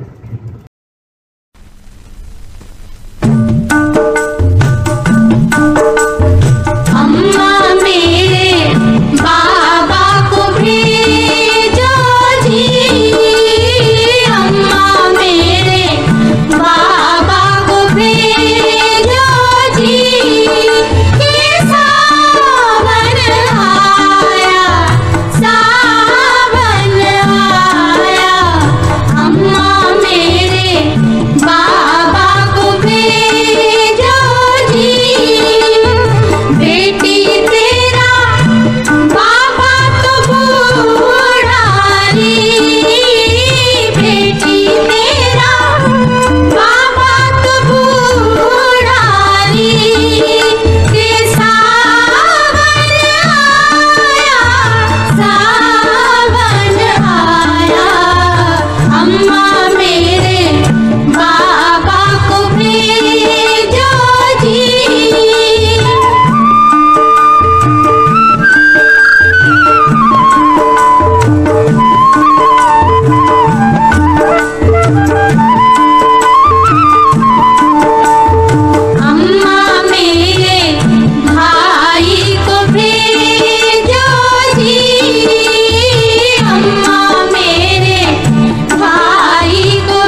उर्मी मनोहर थोरूर हे संगीतकार आहेत. बरेचसे गैरफिल्मी गाणे त्यांनी दिली. बहुतेक ते रेडिओ चॅनलचे उद्घोषक सुद्धा होते आणि मुकेशचे फार भक्तिगीतं फार छान काम केली. आता आपण कार्यक्रमाच्या शेवटाकडे आलेलो आहोत, पण तत्पूर्वी मला तुमच्यासोबत अजून एक माझा अनुभव शेअर करावासा वाटतोय की आता मी माहेर आणि माहेरच्या आठवणी यावर मी आणि रश्मी आम्ही दोघींनी कार्यक्रम केला, परंतु माहेरच्या आठवणी या विषयावर माझं लग्न झाल्यानंतर मी एक लेख लिहिला होता. लग्नानंतर काही दिवसांनी मला जेव्हा भाग्यनगरच्या घरी यावंसं आले होते मी, त्यावेळेला ते घर मला कसं वाटलं, भाग्यनगरचं घर, तर ते सांगणारा एक लेख मी लिहिला होता आणि वाट पाहणारं घरटं हे त्या लेखाचं शीर्षक होतं. तो 2007 मध्ये तेव्हा मिळून साराजणी या मासिकामध्ये आला होता आणि त्या लेखाचा आशय आणि आजच्या कार्यक्रमाचा आतापर्यंतच्या गाण्यांचा आशय हा मला सारखाच वाटतो. त्यामुळे त्याच्यातले काही 1-2 परिच्छेद मला इथे तुमच्यासोबत शेअर करावेसे वाटत आहेत. वाट पाहणारं घरटं या माझ्या लेखातल्या ह्या 1-2 परिच्छेद आहेत. ज्या घरात आपण लहानाचे मोठे होतो त्याच घरातून लग्न करून गेल्यावर आपलं असं काहीच उरत नाही. आता हे घर आपलं स्वागत करतं, पण घरातला कोणताही कोपरा आपली वाट बघत नसतो, आपल्या वस्तूंनी सजलेलाही नसतो. मात्र घराचा प्रत्येक कोपरा आपला भूतकाळ जपत असतो आणि आपल्याला काहीतरी सांगत असतो. मलाही हे घर म्हणजे भाग्यनगरचं त्यावेळेसचं आमचं हे घर अशा जुन्या आठवणी सांगत असतं. म्हणूनच या घरात आलं की मनाला थोडासा विसावाही मिळतो, सावलीत आल्यासारखं वाटतं. त्यामुळेच ओढ लागते माहेरची. आपण निर्माण केलेलं विश्वही सुंदरच असतं, आपल्या हक्काचंही असतं, पण जिथे आपण लहानाचे मोठे होतो तिथे आलं की आई बाबांच्या पंखाखाली आलो आहोत या जाणीवेनं आपले पंख आपोआपच मिटतात, पुन्हा बळ एकवटण्यासाठी. माझंही असंच होतं. माझे पंख आपोआप मिटतात आणि मी ह्या घराच्या कुशीत शिरण्याचा प्रयत्न करीत असते. आता आपण शेवटचं गाणं पाहू. लेकीच्या आयुष्यात आता कार्यक्रमाचं जे शेवटचं गाणं आहे, लेकीच्या आयुष्यात वडिलांचे असणे व प्रत्येक टप्प्यात त्यांना ग्रहित धरणे हे समीकरण ठरलेलं.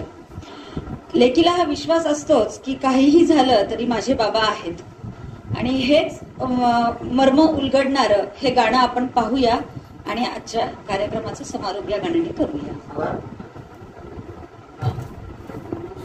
आपण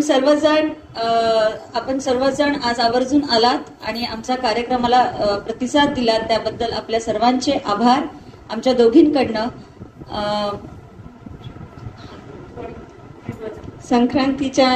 आमच्या दोघींकडून तुम्हा सर्वांना संक्रांतीच्याही शुभेच्छा आणि संक्रांतीचा तिळगुळही आम्ही आणलेला आहे, त्याचाही तुम्ही स्वीकार करावा.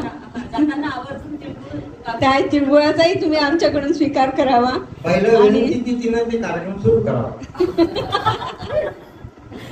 आणि सगळ्यांचेच आभार. या गाण्यात या अनुषंगाने मी पहिल्यांदाच गाण्याच्या कार्यक्रमामध्ये खरं तर सहभागी झालेली आहे. तुम्हा सर्वांचेच खूप खूप आभार.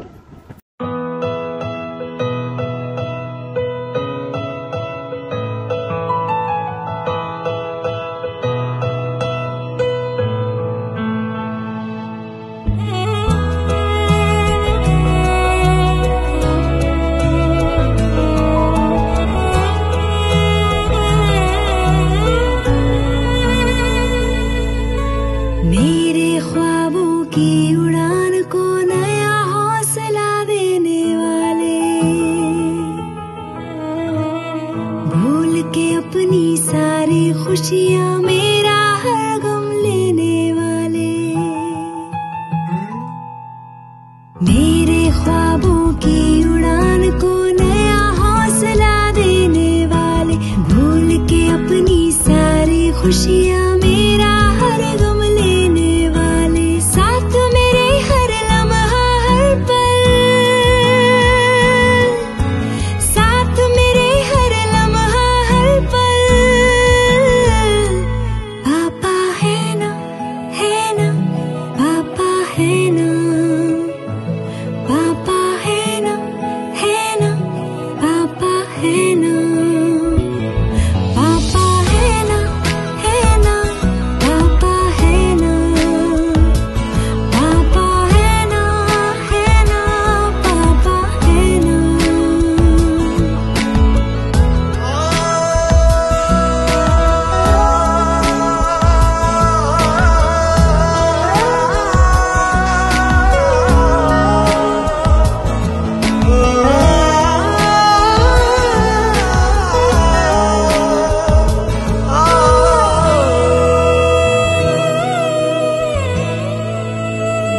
तेरी उंगलियां थाम कर जो मैं चला था, पिता होने का एहसास एहसासों में ढला था।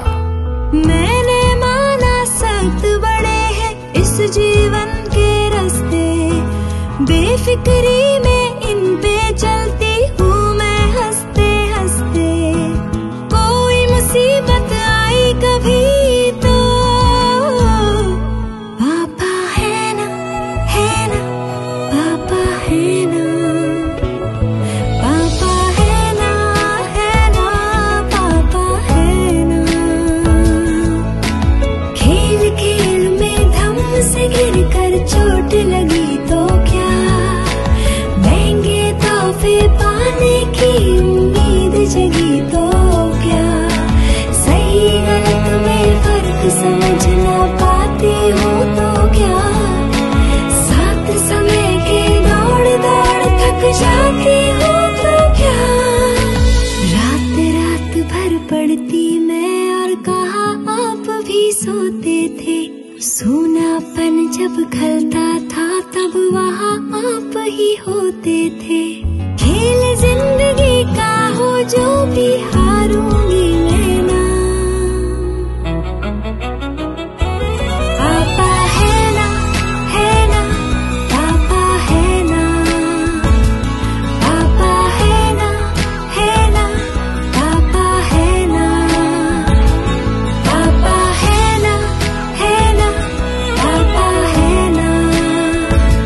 पापा है ना पापा है ना।